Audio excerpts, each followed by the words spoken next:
सानाथ' मोनसे गोथार सानमोन, रंजानायनि सानमोन।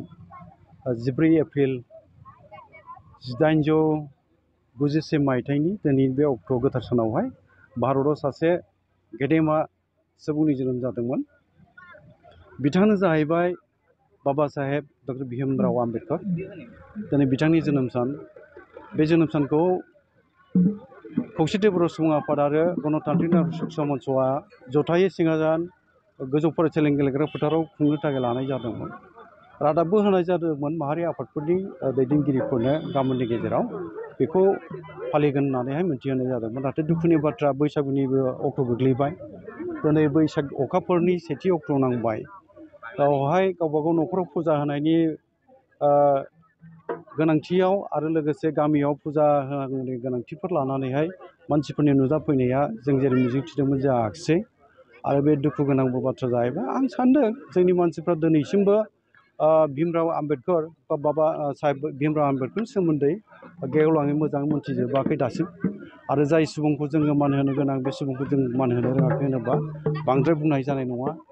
बिथाङा बर' हारिनि थाखाय बेखौथ' बुंनाया थिग जानाय नङा। द्राय भारत माहारिनि थाखायनो गोग्लैसोनाय, नासयजानाय, गादबजानाय, सुसिजानाय, मुगैजानाय मानसिफोरनो मा खालामनानै गालांदों बे बाथ्राफोरखौ जोंनि मानसिफ्रा मोनथिया।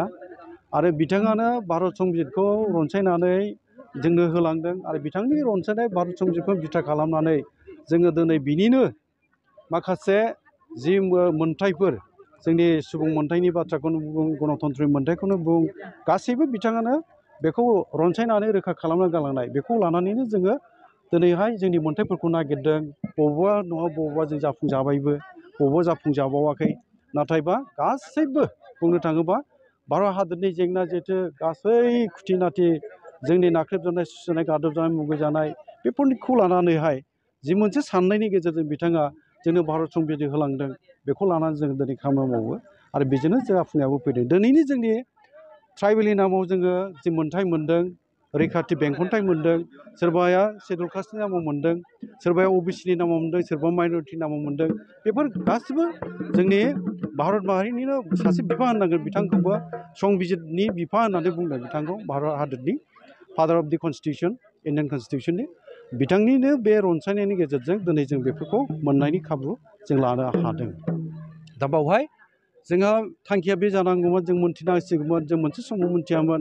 बोसोरब्रै जाबाय दिनै बुंनो थाङोबा गिबि खेब जोङो बालिगरायावनो फालिजेनदों जोङो। बेनि उनावहाय जोङो बरिमुरियाव फालिदों, फसङाव फालिदों, मैया जोङो माबायाव लगुङाव बैसागु बरायनायखौ फालिदों। नाथाय देग्लायनि बोसोरा लिप इयार बोसोर इंराजिनि माने फेब्रुवारि दाना 29 अक्ट' गोग्लैदों।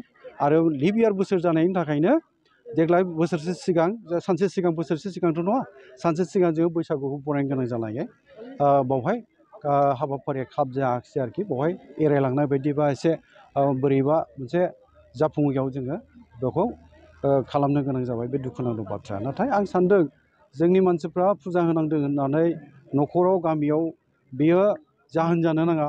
आंनि बुंनो लुबैनाया बे, मानोना जोङो फुङावनो 5 बाजिसोआव सिखारनानै दुगै लोबै न'खरनि फुजा होनो हायो, जोङो गामिनि फुजा होनो हायो। जों दा हाबाफारिखौ 9 बाजियावसो लादों। जेनेबा सफैनोबो बाथ्रा गैयामोन, सफैयोमोन। नाथाय मानसिफोरनि मोनथिनाय, बुजिनाय, जाय गेदेमा सुबुंखौ मान होनो गोसो जानो रोंनांगौ, गोसो जानांगौमोन बा होनांगौमोन, बे मानसिनि फारसे, बे सुबुंनि फारसे जोङो दाबो रोखा नंजोबलाया, मोनथिजोबा। जायनि जाहोनाव बिब्दि जादों होननानै बुङोबा बांद्राय बुंनाय जानाय नङा। उननि बोथोरा बा उननि समाव, जाय समावहाय जोङो बिथांनि जोनोम सानखौ फालिहैगोन, बे बिदि दाजाथों। आरो मिजिं थिदों जोंनि माहारि आफादनि दैदेनगिरि नुजाफैनाया आंनो मोनसे इसादि होदों बा इसारा होदों जे फैगौ बोथोरा बिदि जानाय नङा होननानै। माने जोङो आबुङैनो गाजा गोमजायै खुंफुंनो हागोन, बे फोथायनाया आंहा थाबाय। आं गोजोननायबो मोनदों। बेखायनो दा जायखि जाया जोङो बे रोखोमैनो जोंनि दिनैनि 134थि जोनोम सान बाबा साहेब डक्टर भीमराव आम्बेडकरनि जोनोम सानखौ जों बिब्दि फालिबाय, बिदाय होनाय जासिगोन। खोथाया जाहैबाय जों मुम्बाइनिफ्राय आलासि लिंहरदोंमोन बिथां बिन'द निखालजिखौहाय। बिथाङा आम्बेडकर फल'वारमोन आरो बिथांनिफ्राय जों गोबां बाथ्रा मोनथिगौमोन। नाथाय दिनैनि समाव मानसि बा जोंनि सुबुं अनजिमा बाङाय नुजानायनि थाखाय जोङो दिनै बिथांखौ बावहाय लिंबोनानै बिबुंथि लाखिहोनो हानाय जायाखिसै। बेनि थाखाय दुखु थाबाय उननि बोथोराव जों नाजागोन साबसिनै हामसिनै जेरावखि फालियाथों मानो साबसिनै हामसिन फालिनो जों नाजाहैगोन बे मिजिंजों आङो रायजो राजा बयनिसिमबो बे रादाबखौ होबाय जे फैगौ बोसोरावहाय बे गोरोन्थिखौ दिनैनि जे गोरोन्थि जादों बे गोरोन्थिखौ फैगौ बोसोराव खालामनो मोननाय नङा आरो खालामनो नांनाय नङा बेखौ आङो खावलायनाय थाबाय। बिथांमोननि गासैबो बे चेनेलनि जुगै आसामनि जिहेतु बैसागो बोथोरनि बयनिसिमबो गाहाम हामलायनायखौ बावबाय आरो सिबिनायखौ बावहरबाय। दिनै जिहेतु 134 जोनोम सान डक्टर भीमराव रामजी आम्बेडकारनि बे सानखौ जोङो जुथायै खौसेथि बर' सुबुं आफाद आरो गणतान्त्रिक नागरिक सुरक्षा मन्च बेयाव जथाय खुंदों। खुंनाय ओंथियानो जाहैबाय जिहेतु डक्टर भीमराव रामजी आम्बेडकारा सासे रांखान्थिगिरि समाज सिबियारि आरो राजखान्थियारि बिनि बादैबो सासे आयेन गोरों आरो गोबां बिथिङाव जिथु बादुवा सोमावसारनाय बिनि मैखोम बिहोमा लागिरि दा बिनि जिबिलाक अबदान होलांदों जोंनि भारतबर्षआव बेयो अराय मख'जाथाव थारमाने बिसेसकै जिहेतु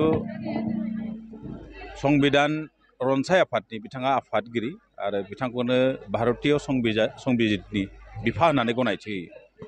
दा बेफोर बाथ्राखौ जोंनि गोदान जोलै जिथु जेनेरेसनफोर बिसोर फ्राय मोनथिजोबा दा बिसोरखौ जा मोनथिनायनि माखासे बाथ्राफोर थाबाय आरो बिथाङा मा अबदान होलांदोंमोन।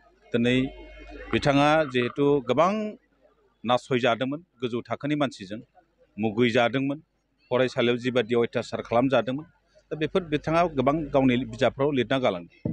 दा बेफोरनि थाखायनो बिथाङा गावनो संबिजितनि लिरगिरि हिसाबै आफादगिरि हिसाबै बिथाङा भारतबर्षनि जिबिलाक गादब जानाय नासयजानाय मुगैजानाय बेफोर हारिखौ रैखाथिनि थाखाय बे आयेनाव माखासे प्रभिजन गालांदों।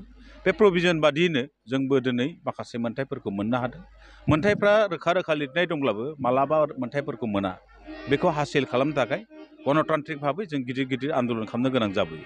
दिनै बर' हारियाबो संबिजिताव लिरखानाय दङ मोनफ्रोमबो ट्राइबेल हारिनो आलादायै माखासे गावखुंथाय होनाय बायदि बायदि होनाय थेवब्लाबो भारत सरकारनिफ्राय जों बेफोरखौ मोननो हाबोयैयाव दा बड'फा उपेन्द्रनाथ ब्रह्मनि दैदेननायाव गोलाव सम आन्दलन खालामबाय। बे आयेनाव लिरखानायखौ मोननो थाखायनो जों गोबां मुख्लं जानांबाय गोबां खस्थ' जानांबाय गोबां आइजोफ्रा जिनाहारि खालामजाबाय बिदि अबस्था जादों। दिनै बेनिखायनो बिथांनि जिबिलाक आदर्श दं बिथांनि जिबिलाक सानस्रिफोर दङ बेफोर जाहाथे गोजोर जायो आरो इयुन जोलैया बिथांनिफ्राय सोलोंनो गोबां बाथ्रा दङ बेफोरखौ फोसावनो थाखाय बे हाबाफारिखौ लानाय जादों।